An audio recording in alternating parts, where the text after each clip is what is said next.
Right here's Steven and his production designer, Rick Carter. They'll talk about this incredible set.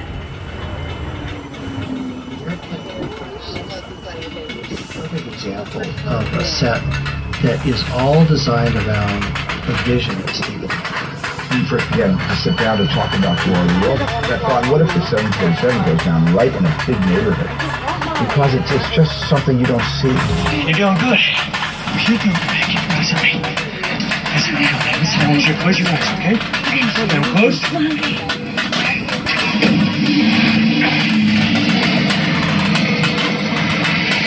Bobby, get in. Get in.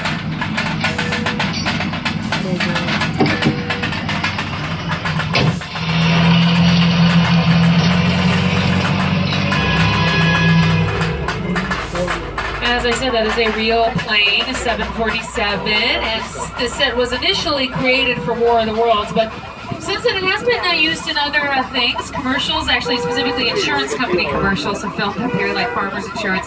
The tail of the plane on the left was featured in a music video for a song called Fly. That was a duet between Nicki Minaj and Rihanna. How current and hip and cool am I that I referenced that, you guys? It's just how I do.